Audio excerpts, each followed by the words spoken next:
Srimad Bhagavatam, Canto 7, Chapter 10, Text 7, translation and commentary by His Divine Grace, A.C. Bhaktivedanta Swami Prabhupada. Yadidasyasi me kaman varangs twang varadarshabha kamanang hridya sangrohang bhavatastu virnevaram. Translation. This is Prahlad Maharaj speaking to Nrsimhadev.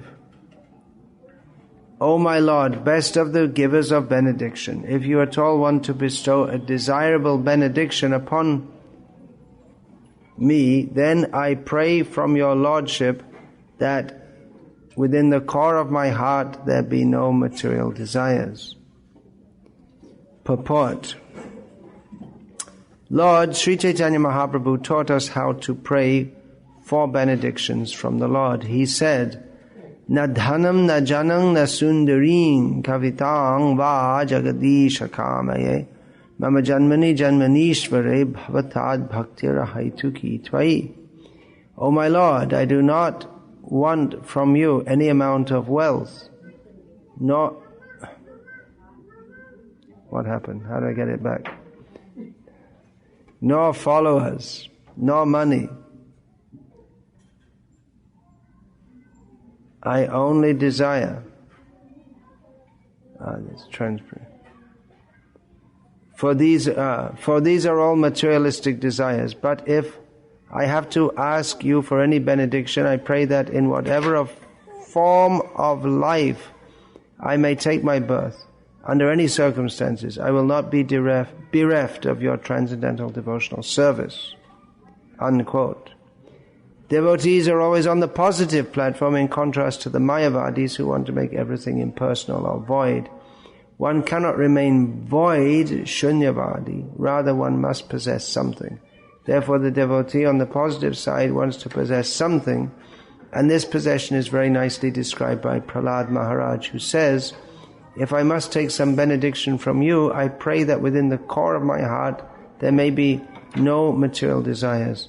The desire to serve the Supreme Personality of Godhead is not at all material. Whoop, and that's the end of that. I want to see the next verse also. So someone who knows how to work this can you find it with the next verse also? So this is a birthday party, is it? I was told it's a birthday party. We hear of Krishna, his birthday party. Of course not called a birthday party, but the function was arranged by Nanda Maharaj, where the Brahmanas are called to give benedictions to Krishna, who is being addressed here by Prahlad Maharaj. Krishna has appeared as Nrsimhadev.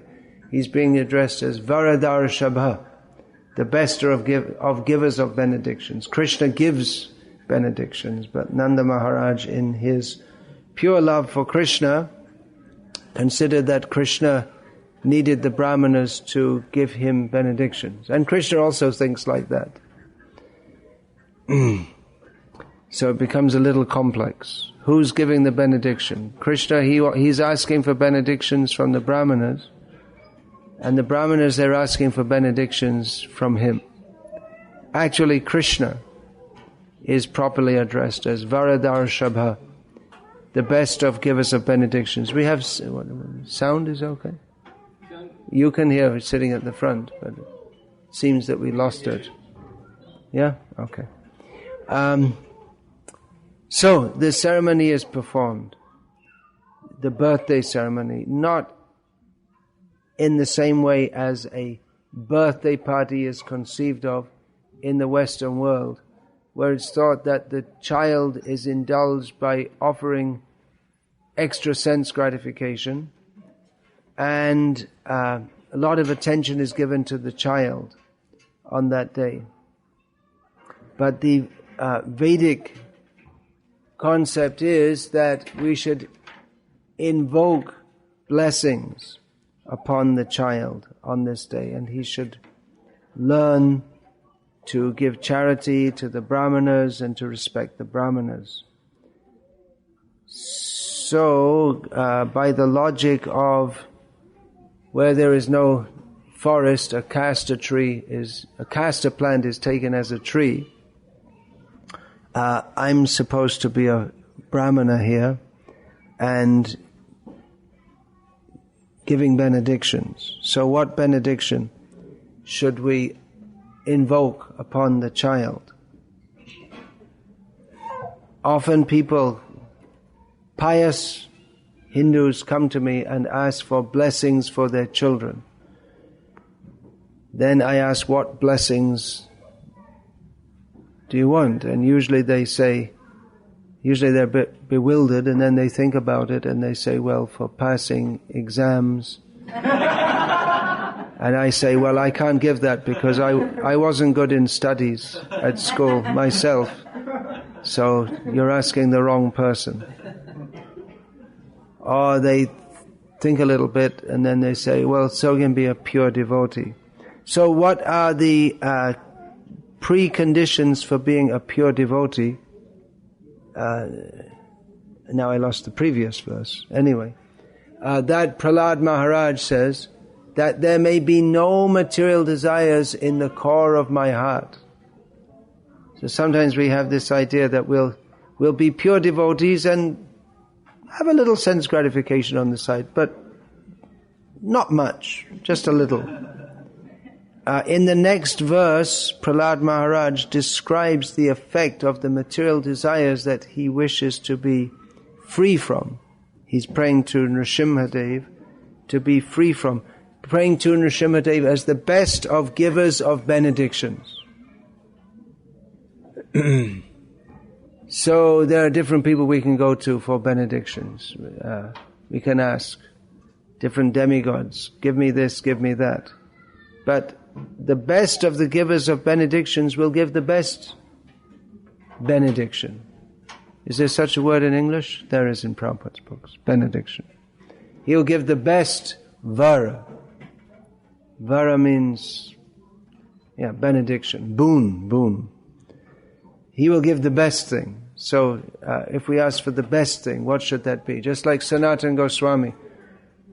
One yogi highly materialistic person approached Lord Shiva and invoked the presence of Lord Shiva and asked from Lord Shiva that I want the most valuable thing in the world. So Lord Shiva said, well, I don't have it. Go see Sanatana Goswami in Vrindavan. He has it. So the yogi, Bhogi, posing as a yogi, he was performing severe austerities, but he wanted material enjoyment. That was his ultimate aim. So he came to Vrindavan and saw Sanatana Goswami and asked him that, he was surprised to see him, just a mendicant in Tyaktva Turna Matsesha Mandalapati Shrening Sada Tuchavat Bhuntva Dina Ganesha Ko Karunaya Kopina Kantashrita. He was surprised to see this person. Of course, he didn't know that Sanatana Goswami had previously been extremely wealthy as what we would now call the Prime Minister, or in the court of the Emperor of Bengal, or the King of Bengal. So he'd given all that up, and Sanatana Goswami had simply a loincloth and a patchwork quilt. That was all his possessions. Of course, he had Krishna Bhakti. That's the point that we're coming to. So the Bhogi disguised as a yogi, materialist posing as a yogi, he asked Sanatana Goswami, do you have the most valuable thing? Sanatana Goswami said, yes. Can you give it to me? Yes. So what is it? Where is it? Well, over in the garbage there's a touchstone. If you touch it to anything, it turns to gold. And I presume this touchstone was operated by mantra. Otherwise you have the Midas problem. If you touch it yourself, then you turn to gold.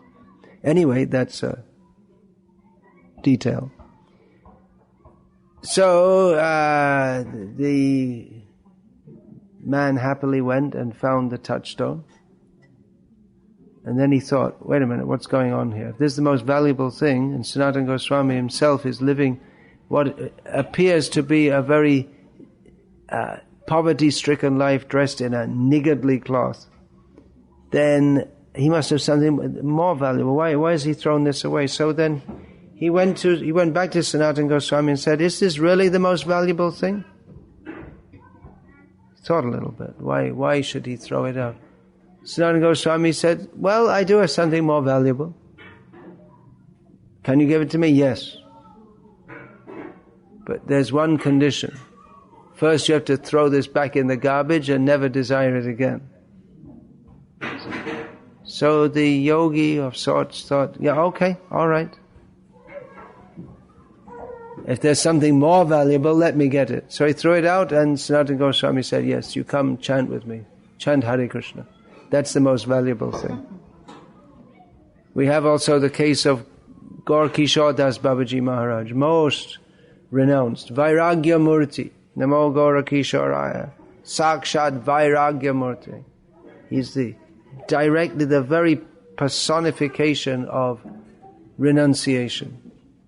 So one very rich man came to see him and was begging him, the Maharaj of Koshim Bajar, so a very rich man, and he was imploring, please come with me, come to my residence.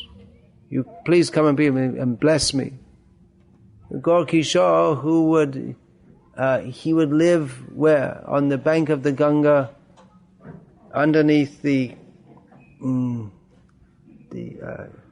awning of a boat. That means the country boats made of wood, they have a detachable wooden shade, and he would live under that. Means it would be put there one night, another night wouldn't be there. He would beg rice, soak it in the Ganga water a little bit, and offer it to Krishna and take it. Eating from a skull. And so this is renunciation. It's not meant for you or me, but he was doing that. So he said to the Maharaj of Koshim Bajar, well, if I go to your residence, I may be desirous to occupy it myself. You may have a big problem, that I may try to take it over. So Maharaj said, no, we just want your association. You're a great Vaishnava. So Gaur Kishore Das Babaji Maharaj said, oh, you want my association? Okay, I have a good idea. You just stay here. You don't go back to your residence. You stay here with me and live with me. And the Maharaj squeezed out of that. He didn't want to do that. So Sanatana Goswami was living what appeared to be a very poverty-stricken life.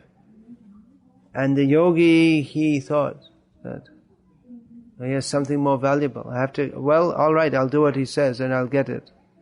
So he had to throw away the prospect of material wealth and enjoyment so that he could get the Hare Krishna mantra.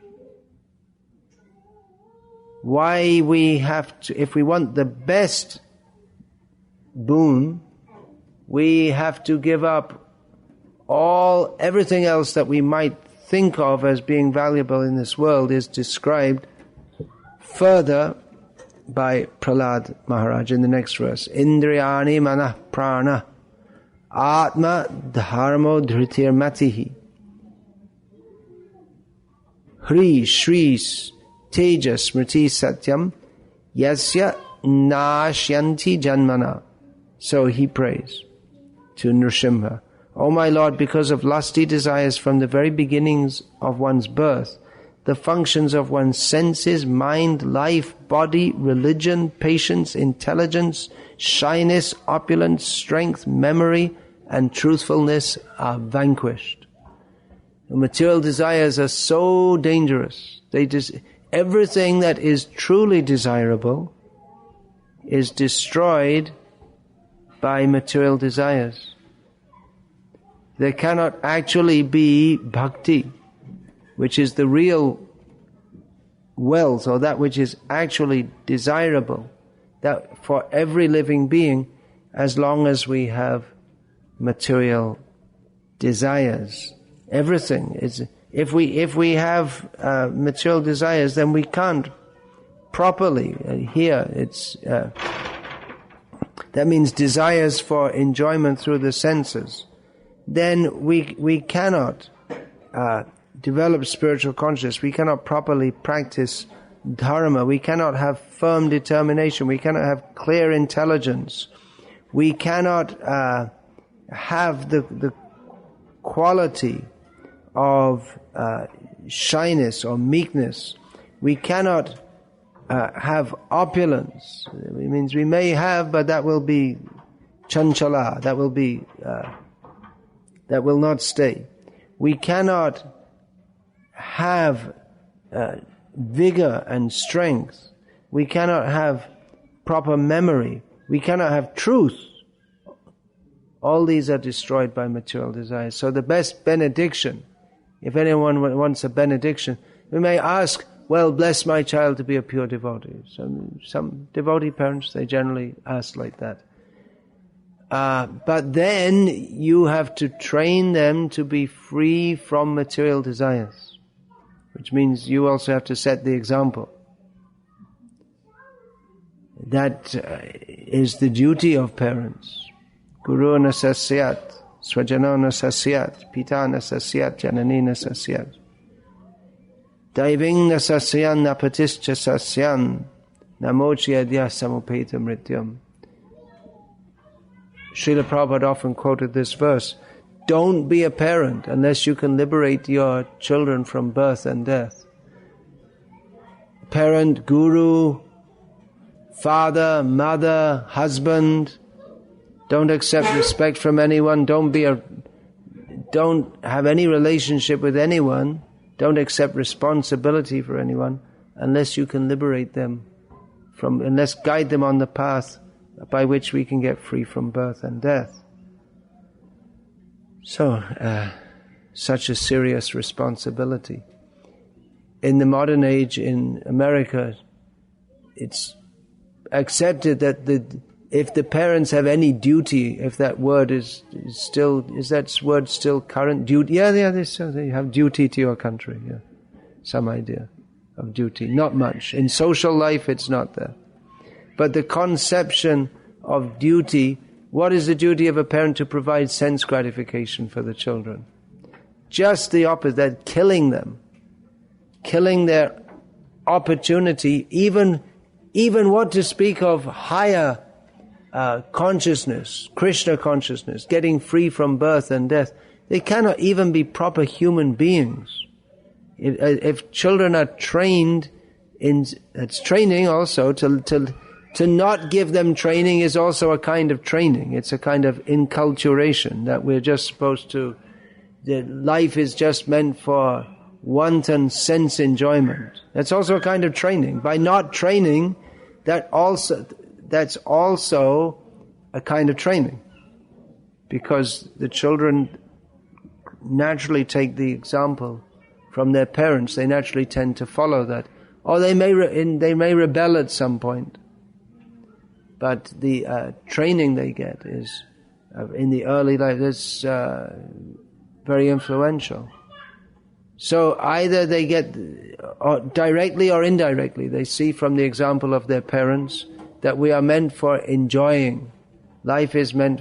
America, I read this a few years ago, America is the greatest civilization in the world because it offers everyone the greatest opportunity to pursue personal happiness.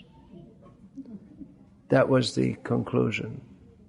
Whereas we say that the traditional culture of India is the best because it trains people not to pursue personal happiness and trains them to find out what is actually the greatest goal of life. It's just presumed that sense enjoyment is the goal of life.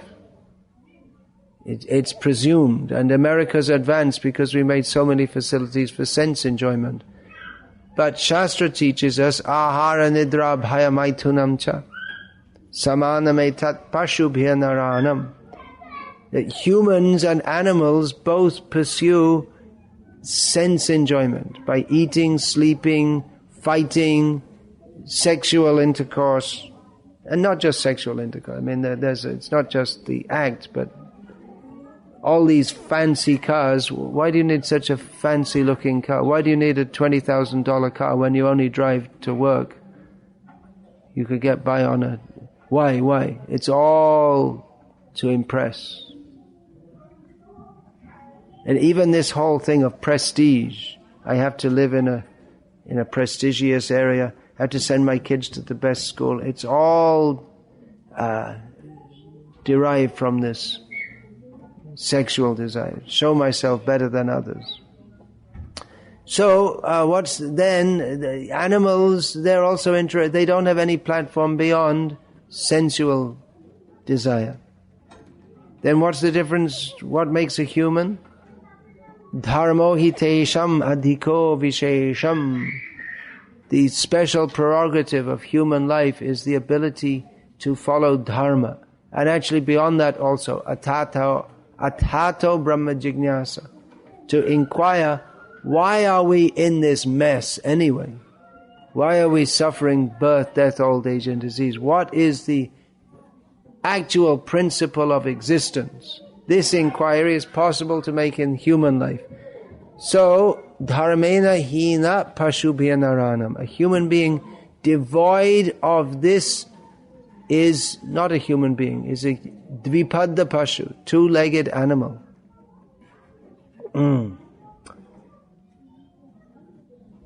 Simple arithmetic. A plus B equals C, C minus B equals A. So, animal plus dharma equals human.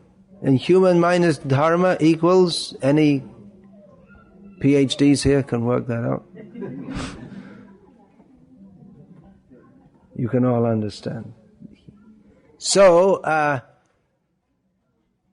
if you do not want your children to be an animal, if you do not want to take the sinful reaction for bringing animals into this world when you're supposed to bring humans into this world, then you have to train them to be free from material desires, which is a prerequisite. Of course, that's not all in all, but that is a prerequisite for attaining the highest goal, which is to be resituated in one's natural constitutional position of service to Krishna. So, if you want to give a birthday present, then give a set of Srila Prabhupada's books.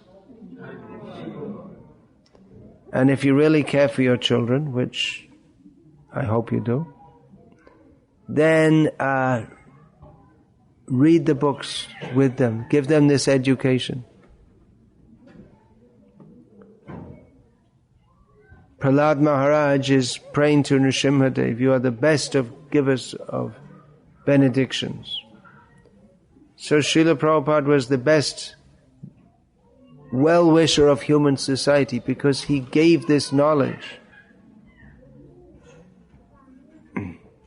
The most important person in the history of America is Srila Prabhupada. Now they have George Washington and from George Washington to George Bush, and now President Obama, and there'll be someone else and someone else. And who are all the important? Great Americans. Thomas Edison. I'm not up on American history. Who's that? This Henry Ford. Great authors. Who wrote that? Huckleberry Finn, Tom Sawyer. Mark Twain. Mark Twain. Yeah, that was another book written by him. Mark Twain, which wasn't his real name. Samuel Clemens. Samuel Clemens. He was quite an outspoken guy. He didn't like Christianity. He thought it was a complete fraud. He was right.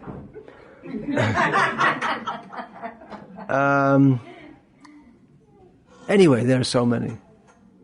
Magic Johnson, Babe Ruth, great Americans, right? Who else? Marilyn Monroe. And on, all useless people. Some of them may have been well-intentioned. Thomas Jefferson, the original hippie.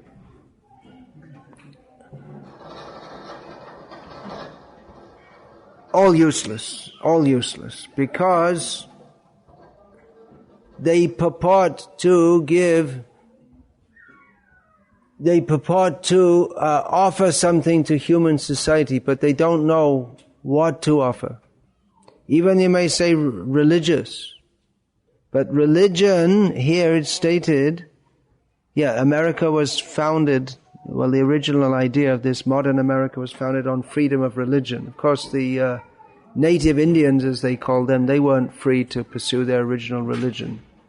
They were free to get shot in the head.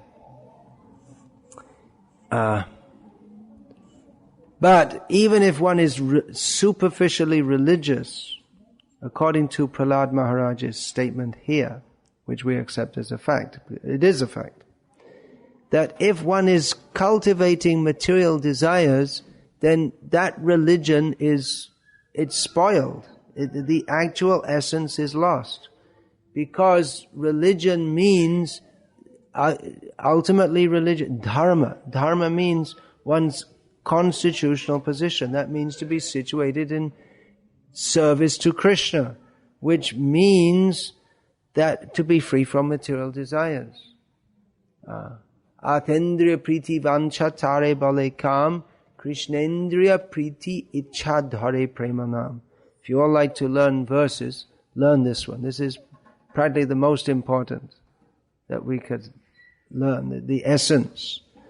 That the desire to satisfy one's own senses is called lust, material desire. And the desire to satisfy Krishna's transcendental senses, that is pure love, prema. We hear talk of prema, and so we hear so many stories of the gopis and prem. What is prem? First we should understand. Everything for Krishna, nothing for myself. So as long as there are material desires, Prahlad says, then the so-called dharma, that's also spoiled. Any idea of dharma or religion, we may say, why I'm saying Christianity is useless. That's a highly controversial statement. Well, we may say there are different perspectives. In one perspective, there's something good about it. But from the ultimate perspective, there's recognition that there's God, but because there's no clear knowledge of who God is, what is our relationship with Him, then we take Him to be an order supplier. I need this, I need that. God's business is to bless me so that I can live a happy life. And ultimately someone didn't like that. Ultimately, we all go to heaven and we can enjoy looking down at all those non-Christians who are all burning in hell. That's what Thomas Aquinas said. One of his, what do you do in heaven? You look down, you sit there with God and chuckle and throw some more coal in the fire for them to burn. Horrible idea. How they've misrepresented God. So it's useless in as much as we cannot, by this perverted understanding of who God is, we cannot attain pure love of Krishna, because the idea is there, I should enjoy, and God will help me in that. But Prahlad says that such desires, they spoil our religion, our intelligence, and everything else. Destroys truth. Truth becomes spoiled by sensual desire. This statement we should try and understand very deeply. What is truth? during the communist regime in Russia, the one newspaper was Pravda, which means truth. Truth means, what is called truth, what is passed as truth is whatever those who are leading society want you to believe. So you learn in school science. What is science? Science is what people want you to believe. That this is the nature of the universe. They don't know actually. They cannot know because the whole system of science is based on the faulty understanding that we can understand by sensual perception. So you can say, well, they do understand because they made this microphone. They couldn't make it if they didn't have understanding. So yes, they have some understanding, but because they start with the premise that we are meant for enjoyment of this body, then their understanding of reality is clouded, so that even though empirically they may find out different laws of the universe and on the basis of that create technological objects, but the nature of reality they cannot understand, and they become actually inimical to understanding that, because they think, well, we made this, so that proves that we are in charge. It's just absolutely insane idea that by science we will control nature. By science we shall make man immortal. All these insane ideas, actually very stupid ideas. But they think because they can manipulate the material elements to an insignificant degree, and they think, now we are good. This is proof. Man is becoming God. So, in all spheres, truth is a victim of lust. Just like America is the most advanced civilization. And you can see, because it's given so much facility for sense enjoyment. See, it's palpable.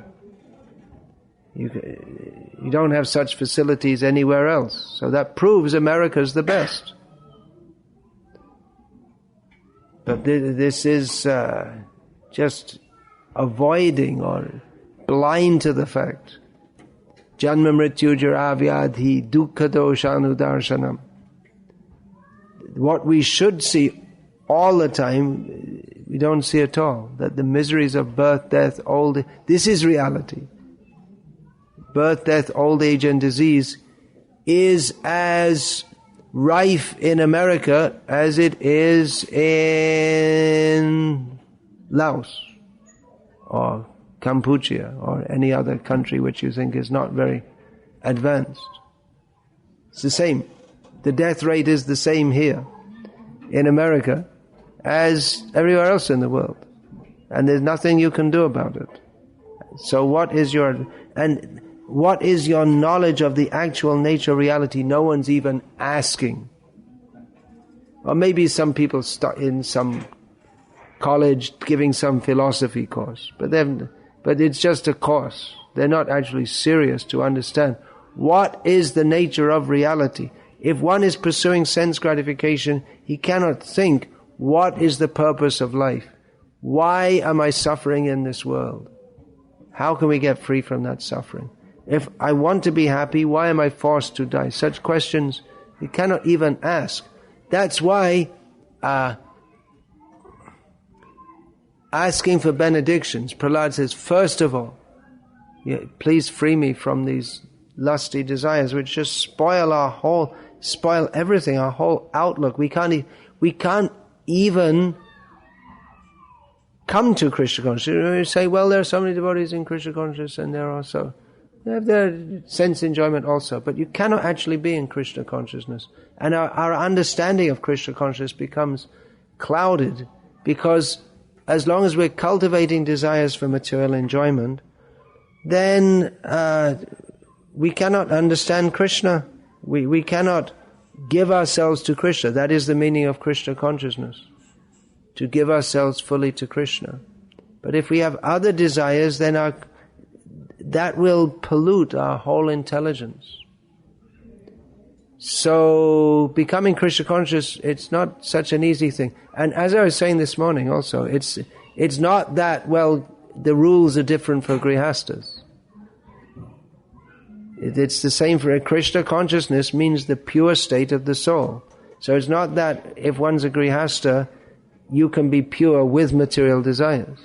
It's just it's not a fact. So grihasta ashram is meant for purification of one's existence. So, positive side, chant Hare Krishna and study Srimad Bhagavatam, and you'll find this is all Srimad Bhagavatam. Bhagavatam is telling us, Prahlad is telling us, Srila Prabhupada is telling us all these things, how destructive material desires are. So, alright, that's accepted. Due to bad habit from time immemorial, we have material desires and they're difficult to give up. But one has to recognize the problem. Otherwise, if we just say, well, just forget it doesn't matter. But it does matter. Just by pretending it doesn't matter, it doesn't mean it doesn't matter. If we have cancer and we say, well, okay, well, never mind. But you should mind.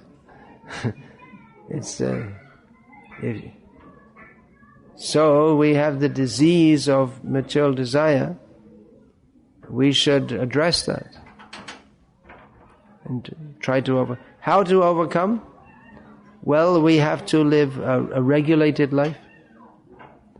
Our eating, sleeping, mating and defending have to be regulated. Eating means we have to take the vow to only take Krishna Prasad. Eating, sleeping, that should be regulated, not more than is required. Mating, only within family life, only within married life, for the sake of procreation of children. No contraceptives, no abortions. And defending, well, for a devotee, there's no... Well, Sunday may be there, you have a house, put a lock on it. That I was saying was yesterday. I said, if we have to put a lock on the door, that means it's not civilization. Civilization should mean you don't need a lock on your door. What to speak of alarms, and then guns. Then it's not civilization. People are not civilized. If you need to put a lock on you, if you can't trust people, and thieves are right there in the civilization. If there are thieves in a civilization, if there are thieves, they should be taken out, punished, and not. But they're wandering all around. That means it's not the police or whatever. They're totally incompetent to protect the citizens. So,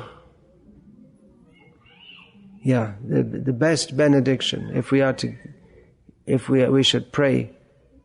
All right, pray for Krishna praying, but we should understand that a precondition for that is to be free from material desires. And the parents have to set the example. They may say, okay, give a benediction for Krishna praying. But even if you give that benediction, it's not going to become activated if you're training the children in sensual indulgence. You have to do your work as parents. You have to set an example of being a pure devotee. Then the children can be. Otherwise they're not. Just by saying, okay, Krishna praying. But it doesn't work like that. There's a whole process. Ado, Shraddha, Tata, Sadhu, Sangha. Then there's Bhajana Kriya, Anartha Nivriti. There's a whole process. So, generally these birthday parties are somewhat frivolous. Not somewhat frivolous, totally frivolous. But we should think that Naturally, children like to play, but Prahlad, he says, Kaumara acharet pragyo dharman bhagavata iha durlabhang manusham janma tadapya dhruva martadam. That from the very beginning of life, one should engage in Bhagavad Dharma, the process by which one can develop love of, or be situated in love of Krishna, be free from material desires. Because human life is short, it's very valuable, because we can cultivate Krishna consciousness, but it's very short and it's adhruva, we don't know. Here today, dead tomorrow. Or maybe dead today also. There's no guarantee. So better use the time that we have for serious cultivation of Krishna consciousness. That is that benediction you can give to your children. So give them the Bhagavatam, do kirtan with them, and train them that human life is meant for having no more birthdays. Don't have any more birthdays. We should tell the children that now it's your birthday, and best thing is you don't have any more birthdays. Don't get born again. Hare Krishna. Any question, please?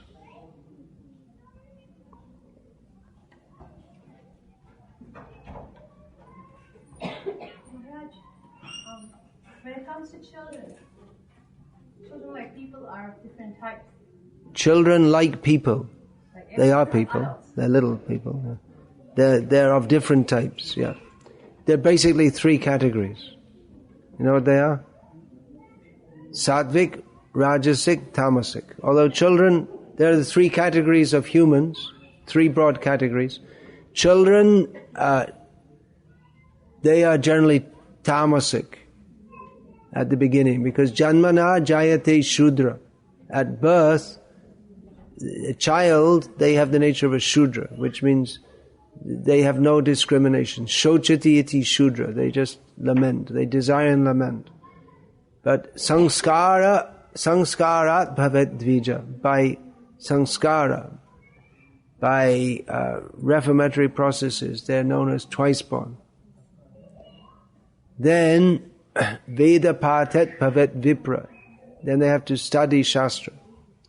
And when they're learned in Shastra, they're known as Vipra, a learned person. And Brahmajanititi Brahmana. When they actually know what is the absolute truth, who is Krishna, then they are Brahmanas. They're in Sattva Gun. Yeah. So you're saying children are of different types. But basically they're all in the mode of ignorance at birth. They have to be trained to come to a better level.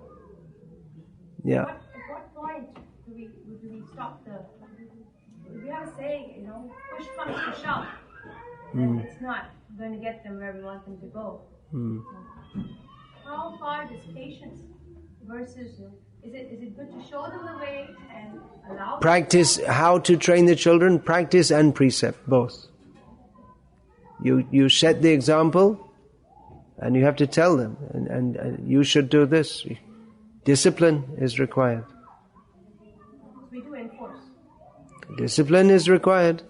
In modern life, that's considered a crime to discipline the children, literally. But that's why this country is insane. 70% of the people in America seek psychiatric treatment in their life. That means this is a country of crazy people. So many people are on prescription drugs and non-prescription drugs also. So, and the very fact that the whole society is simply chasing sense gratification, that's crazy. Nunang pramatah kuruta vikarma yadindriya pritiya aprinoti na sadhu manyayata atmano yang asannapi kleshada asadeha.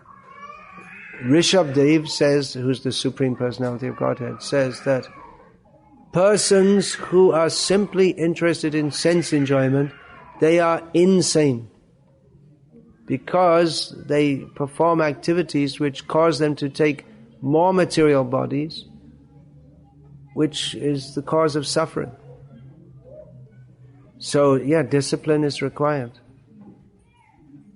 Unfortunately, the whole society is insane, so it's difficult to discipline because it's considered wrong, and the whole society is so much oriented to sense gratification that it's very difficult. Then you have to make an atmosphere just for that. It's possible. We see in this country there are people who train their children in a rigorously religious manner and are successful in doing so generation after generation, such as Orthodox Jews. Now there are more and more Muslims who do so. Amish community, they do so. Of course, they have allowance for sense gratification also in various ways. But they take the trouble to do so, and they think it's important to do so. And they train their children. This is how we should live. We are different. We should be different. We don't want to be like everyone else. And they're successful in doing so. So devotees can do also, if they're prepared to take the trouble. If they actually have faith in what they're doing.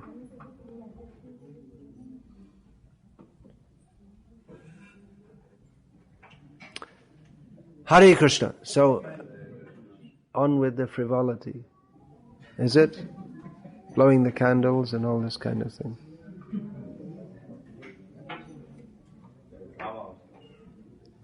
There's a drama.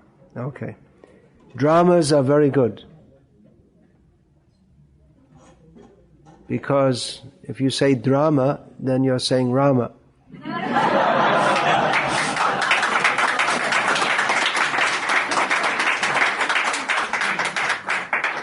So even if you don't know, the name of Rama is there.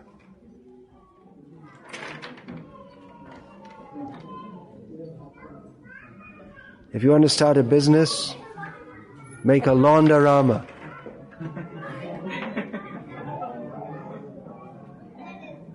Very good business. Laundarama. Maharaj, I have a question. You have a question? Yes, Maharaj. All right. So please ask it. You opened a new the Gurukul in Gujarat. So how is likely compared to now the modern society is going? So is it completely diverting on the spiritual education? Is it completely diverting on the spiritual education? Right. The real thing is sense gratification, and spiritual education is a diversion. Yes, the whole aim is to train the children so that they do not have to take birth in this material world. Spiritual education. And something may be there, little this, that, the other, but they're not being trained to be engineers, doctors, rickshaw drivers. You don't need much training to be a rickshaw driver. No, there are enough of that. And they're being trained so that they don't have to take birth again. That's the training. Like you were telling about children, but as children, how we should deal to our parents when they are not devotees? How should we deal with our parents when they're not devotees? Respect them as is proper, as far as possible. You may not want to keep so much association with them. You have to see in each individual case. The general duty is to respect the parents. You may do so. Prahlad also spoke respectfully. He addressed his father as Asura Varya, that you are the best of the demons. So he spoke to him respectfully. Hiranyakashipu must have been very happy to be addressed as such. So, at least formal respect may be there. But it puts the devotee in a difficult situation. But We have to be Krishna conscious and also not, Rupa Goswami says, not neglectful of the world. To train children to be free from sense gratification doesn't mean to stick them on top of a mountain somewhere. But to teach them how to live in this world and be Krishna conscious, despite all the attractions. And like I say, there are Muslims in this country who train their children to observe the difficult austerity every year of 1 month just finished of fasting all day without taking any water. Of course, they often eat more than they do. The 3 times they eat between sunset and sunrise, they often eat more than they do at other times of the year. But still, I mean, especially much of the Islamic world is extremely. If Ramadan's fallen in the hottest time of year in places like Saudi Arabia. So, well, they're doing so in America. And they train not to eat pork, and the Jews only halal food, and so there are certain restrictions which they train them to follow. So devotees should be able to do also, but you have to follow yourself.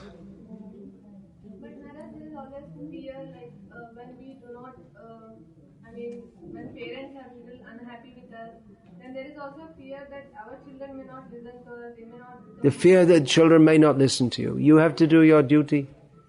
If the children don't listen, that's beyond your control. Srila Prabhupada, none of his children were very Krishna conscious. He did his best.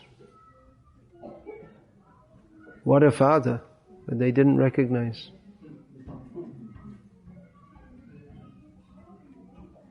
If they'd taken to Krishna consciousness, they would be widely honored all over the world. But they didn't. So you have to do your duty. And to discipline them also, that doesn't mean that you have to lash them black and blue. Not like that. Naturally, children means you have to treat them with love. Actually, the system is to send the boys to Gurukul, but that's not there. You have to set it up. You're asking about that Gurukul in Gujarat. That came about because the devotees, they thought, well, we don't want to raise our children in this society. They set it up themselves. They thought we've got this knowledge of Krishna consciousness that Srila Prabhupada has given us. We want to give that to our children, but they're not going to get it in the regular school system. So we have to, no one's there to teach, so okay, we'll do it ourselves. From their own volition. They decide. I didn't order them, you go and start a Gurukul. They decided themselves.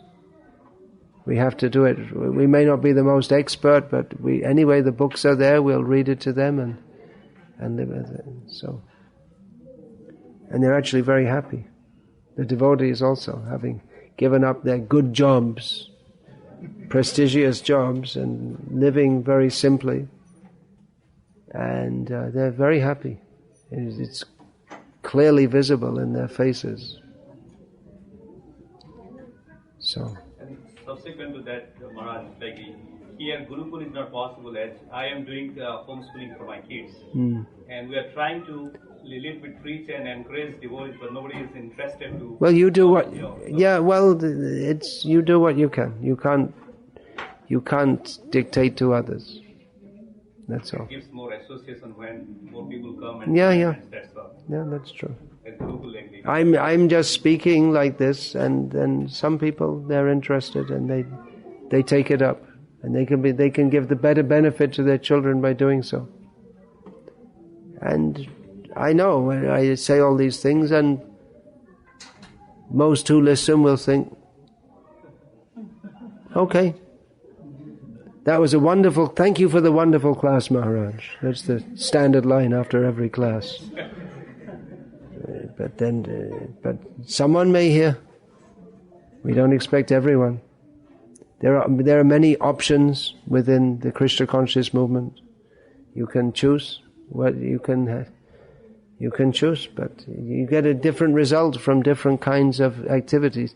If you follow strictly, or if you don't follow strictly, you're not going to get the same kind of result. This nonsense idea is there that, well, the Guru just gives blessings and then you do whatever you like. You have to chant 16 rounds and follow 4 principles. And then the Guru gives blessings. And then whatever else you do, it doesn't matter because the Guru is giving blessings. But the Guru's duty is to teach you how to get free from birth and death. There are teachings. There are principles to follow. They're supposed to be followed. It's not just by, okay, we got the absolute, what is the minimum I have to do to get Krishna Prem? If we're thinking like that, we will never, never, never get Krishna Prem. Even to think like that is offensive. I won't do anything. Guru will just give blessings. That's all. This is wrong understanding. So, I'm speaking like this. If anyone wants to take it up, they can. They will be benefited. If not, you can do whatever you like. I'm not going to come around your house with a gun and put it to your head and say you have to follow all this. It's up to you. Yatechasi tata kuru. You hear and then you think what you want to do. Then, yeah. I have a question about I know the Guru can make the people in the Krishna consciousness, okay? The Guru can make people in Krishna consciousness. Well, partly. The Guru, his duty is to instruct, and then it's up to people to follow, as they have to choose whether they want to follow or not. Okay, and then, So it's not by force. okay, then, One has to voluntarily submit. One has to become a disciple. okay, but in the Mahabharata, Dronacharya, who was the Guru of Pandav and the Guru also, Yeah. and he teaches both of them. Is Dronacharya was not Krishna consciousness? Was Dronacharya in Krishna consciousness? He was the Guru of both the Kauravas and the Pandavas. Yes, he was Krishna conscious, in as much as Krishna was there. But He was why took conscious. the part- Why Dronacharya took the part of Why did Dronacharya take the part when he was Krishna? of the side of the Kauravas? Bad association. He was associated with them. Which he was not a Krishna consciousness. He wasn't. Dronacharya is not accepted as an ideal Krishna conscious acharya. He was a Astra Shastra Guru, not Paramarthik Guru. But why the Pandav took the Guru as a Dronacharya? They took Dronacharya as their Guru because he taught them Astra Shastra, how to use weapons. But he was not a... No, he wasn't. Therefore, Arjuna, he surrendered to Krishna as his Guru for spiritual knowledge. But that's... Arjuna throughout his life had received, what Krishna taught to Arjuna was nothing new for Arjuna. He didn't learn anything that he hadn't learned before. Actually, the Guru of the Pandavas, their Dharma Guru was Dhaumya, who was a Vaishnava. And they took him as his Guru specifically because he was a Vaishnava. But ultimately, Arjuna had to be instructed by Krishna. So there may be many gurus. Drona, he was a guru for teaching weapons, how to use weapons. Bhishma is also great acharya, but he was on the wrong side. That was circumstantial also. That was circumstantial because he'd been in the bad association. And there's a deep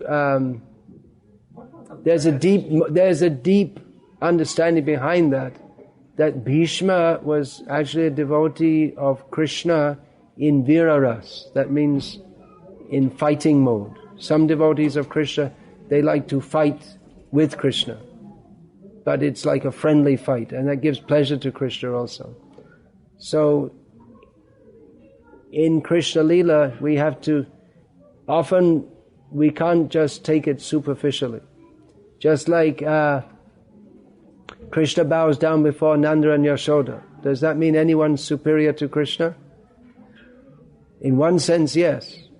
But in Rasa Vichar, Nanda and Yashoda, Krishna takes them as his superiors. In Tattva Vichar, Krishna is the Supreme Personality of Godhead. So these are somewhat more subtle points. Drona is a great personality, no doubt. But he didn't instruct in spiritual knowledge. He was a guru, but there can be a guru in dance. Arjuna became a dancing guru. But there's dancing guru and sitar guru. First guru is the mother. But that doesn't mean that one should not take a spiritual guru. Yeah. We send our sons to Gurukul. What about the daughters? And what type of training? Daughters, they are trained at home. And trained at home. Sons in the Gurukul, daughters at home. That's the system.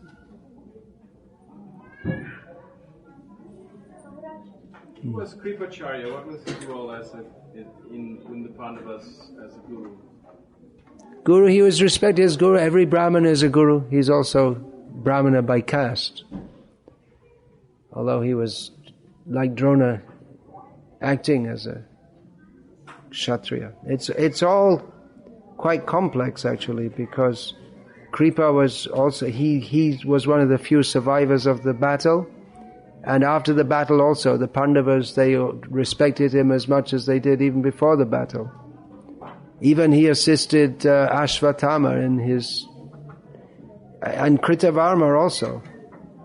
Kritavarma and Kripa, they assisted Ashvatthama in his killing off the rest of the Pandava forces, including the sons of Draupadi. So it's all quite complex.